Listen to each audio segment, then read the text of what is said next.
전 세계적인 추세에 비교해서 특히 우리나라에서 암이 폭발적으로 증가되어 있습니다. 40대 이후부터 위험한 시기가 됩니다. 국립암센터와 보건복지부에서 발표한 암 예방 수칙 10가지가 있습니다. 이 세상에 존재하는 모든 암 치료법 중에 가장 우수한 치료법입니다. 첫째, 우리나라 암 발생률을 보면 남녀 공이 연령 증가에 따라서 점차 암 발생률이 증가하는 것으로 되어 있습니다. 물론 10대 때에는 혈액암 발생률이 많고 40대 이후부터 암 발생률이 점차 증가되어 가지고 60대와 70대의 암 발생률이 굉장히 높습니다. 그런데 최근에 들어와서 우리나라 남성들에 있어서 30대에서 소폭 위암의 발생이 증가되어 있고 여성들에 있어서는 30, 40대에 있어서 갑상선암과 유방암의 발생이 폭발적으로 증가되어 있습니다. 암은 노화된 세포가 변형을 일으켜서 암을 초래하는 것으로 되어 있죠. 그래서 세포가 노화될수록 암을 잘 일으키니까 연령 증가와 함께 암 발생이 느는 것이 당연합니다. 그렇지만 최근에 우리나라에서 젊은 연령들에서 암이 많이 발생하는 이유는 나빠진 식습관, 그리고 운동 부족, 스트레스, 나쁜 환경 등의 복합적인 요인으로 생각하는데 전 세계적인 추세에 비교해서 특히 우리나라에서 젊은 사람들의 암이 폭발적으로 증가하고 있는 것은 아마도 식습관의 변화 때문인 것으로 추측합니다. 고기와 생선 같은 동물성 식품의 섭취가 많아졌고 특히 우유를 많이 드시는데 우유 단백질이 암을 촉진하는 원인이 된다는 것을 잘 아셔야 되고 특히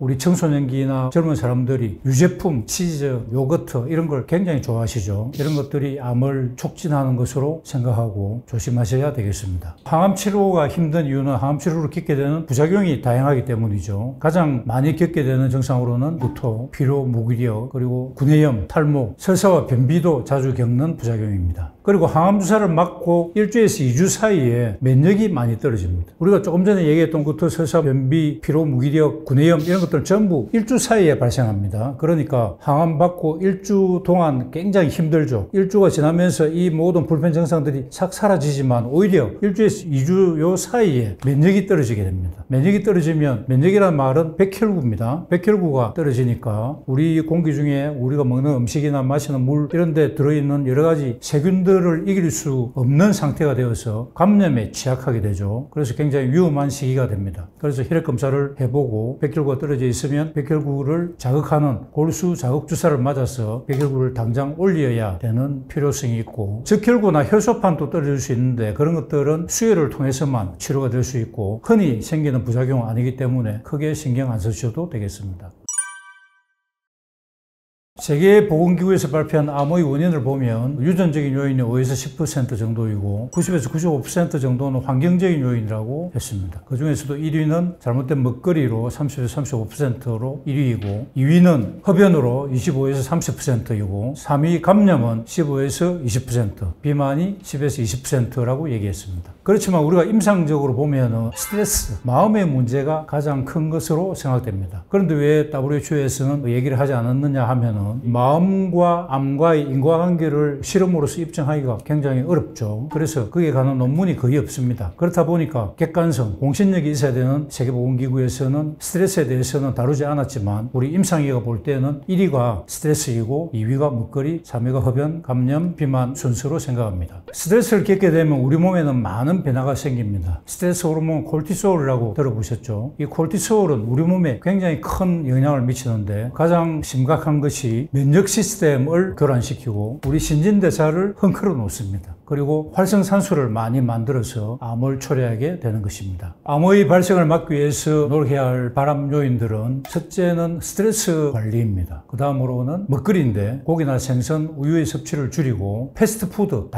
당류라는 것은 우리 채소나 과일, 식물을 많이 가공해가지고 섬유질이 다 떨어져 나가서 그리고 흡수가 빨리 되고 혈중 포도당치를 급격히 올리게 되는 모든 음식들을 총칭해서 당류라고 합니다. 당류의 섭취를 줄여야 됩니다. 그 다음에 흡연, 금연하셔야 되고 비만 관리하셔야 되고 그 다음으로는 제때 예방접종을 잘 받으셔야 됩니다. 그리고 술도 나쁜데 주종에 관계없이 각 술에 해당하는 잔들이 있죠. 소주는 소주잔, 막걸리는 막걸리잔, 와인은 와인잔에 한 잔 이상은 드시지 않도록 그렇게 노력해야 됩니다. 우리나라 국가암 금지는 위, 간, 대장, 유방, 자궁경부, 폐암 6가지입니다. 암 검사 중 몸에 나쁜 것은 방사선 피폭이겠죠. 방사선은 발암인자이고 누적 독성을 갖고 있습니다. 그러니까 횟수가 거듭될수록 더 심각한 발암 요인이 되는 것이죠. 그러니까 방사선 피폭선량이 많은 검사 항목은 가능한 피하는 것이 좋겠는데 CT나 유방 촬영입니다. MRI나 초음파는 방사선 피폭이 전혀 없습니다. 그러니까 신경 안 쓰셔도 되고, 우리나라 국가암 검진에 40대 이상 여성들에 대해서 2년마다 유방 촬영을 하도록 되어 있습니다. 그런데 한 번은 유방 촬영하시더라도 한 번은 MRI나 초음파로 대체하실 것을 권유합니다. 그리고 하루에 매일 담배를 한 갑씩 30년 동안 피우신 분, 그걸 이제 전문용어로 30갑년이라고 합니다. 30갑년에 해당되는 54세에서 74세 사이의 남녀 누구나 2년마다 폐 CT를 받도록 되어 있습니다. CT이기는 하지만 저선량 CT입니다. 방사선 노출이 적은 CT이기 때문에 방사선으로 인해서 초래되는 발암 요인보다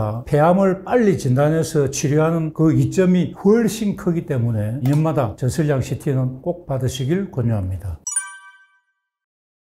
국립암센터와 보건복지부에서 발표한 국민암 예방수칙 10가지가 있습니다. 첫째, 담배를 피우지 말고 남이 피우는 담배 연기도 피하기. 둘째, 채소와 과일을 충분하게 먹고 다채로운 식단으로 균형 잡힌 식사하기. 셋째, 음식을 짜지 않게 먹고 탄 음식을 먹지 않기. 넷째, 암 예방을 위하여 하루 한두 잔의 소량 음주도 피하기. 다섯 번째, 주 5회 이상 하루 30분 이상 땀이 나도록 걷거나 운동하기. 여섯째, 자신의 체격에 맞는 건강 체중 유지하기. 일곱 번째, 예방접종 지침에 따라 B형 간염과 자궁경부암 예방접종 받기. 여덟째, 성매개 전염병에 걸리지 않도록 안전한 성생활하기. 아홉째, 발암성 물질에 노출되지 않도록 작업장에서 안전보건수칙 지키기. 마지막 열 번째, 암 조기 검진 지침에 따라 검진을 빠짐없이 받기의 10가지입니다. 물론 금년이 가장 중요하겠죠. 흡연의 해악에 대해서는 누구나 다 잘 아시는 내용이니까 넘어가고, 먹거리에 대해서 강조드리고 싶습니다. 다채로운 식단과 함께 채식을 많이 하시도록 권유합니다. 암 예방 수칙을 잘 지키신다면 우리 생활습관병이라고 하는 고혈압, 당뇨병 충분히 예방할 수 있으리라 생각합니다. 암을 이겨낸 사람들의 공통적인 특징이 아주 많은데, 그 중에서 가장 많은 빈도의 3가지를 들자면은, 첫째는 현대의학과 통합의학을 병행 치료했다는 것이고, 그리고 대다수가 채식을 했다는 것입니다. 세 번째는 그분들의 성격이 밝고 긍정적이고 적극적이라는 것입니다. 생활 태도가 적극적이고 긍정적인 생활 태도가 암을 이겨내고 암을 예방하는 데 굉장히 중요한 요소라고 생각합니다. 제가 공부해서도 그렇고 실천해봐서도 느낀 건데, 소식이라고 생각합니다. 소식이라고 하면 배가 고프게 적게 먹어야 되느냐라고 생각하실 텐데, 적게 먹는 것이 아니고 칼로리를 줄이는 것입니다.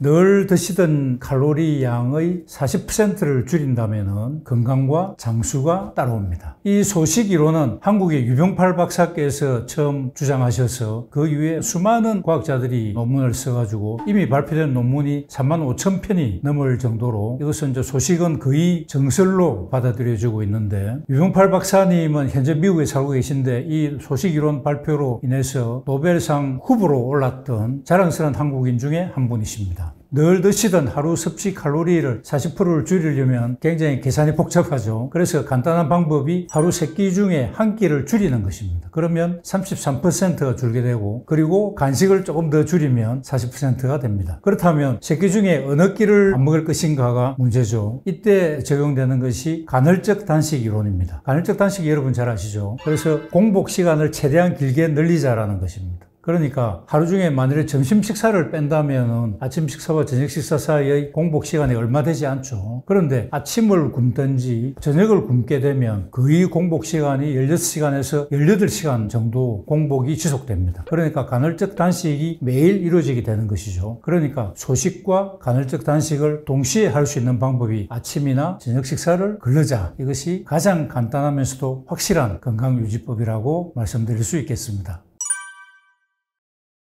암 투병 중이신 분들께 말씀드리고 싶은 것이 있는데, 현대의학은 반드시 하셔야 됩니다. 수술, 항암치료, 방사선 치료로 대표되는 현대의학적 표준치료는 이 세상에 존재하는 모든 암치료법 중에 가장 우수한 치료법입니다. 그래서 현대의학은 반드시 하셔야 되는데 항암치료 같은 경우에는 부작용이 굉장히 크기 때문에 부작용의 피해 때문에 겁이 나서 현대의학적 치료를 모두 포기해버리시는 분이 있을 정도로 심각하죠. 그렇지만 이럴 때 통합암치료가 있습니다. 통합암치료를 병행치료하시면 항암치료의 부작용을 대폭적으로 낮출 수가 있습니다. 통합암치료를 하지 않았을 때 겪게 되는 항암치료의 부작용을 10이라고 볼 때 통합암치료를 병행치료하시면 1이나 2 정도로 대폭적으로 낮출 수가 있습니다. 그래서 더 이상 항암치료가 두려워지지 않는 그렇게 만들어 드릴 수가 있고, 현대의학의 한계가 의학의 한계가 아닙니다. 현대의학 외에도 많은 의학들이 있고 그 중에서도 통합암치료가 큰 도움이 될 수 있습니다. 현대의학으로 더 이상 치료가 없어서 호스피스로 가셔야 되겠습니다라고 설명을 듣더라도 통합암치료를 활용해 보시기 바랍니다. 그러면 또 기사회생의 기회가 올 수도 있습니다.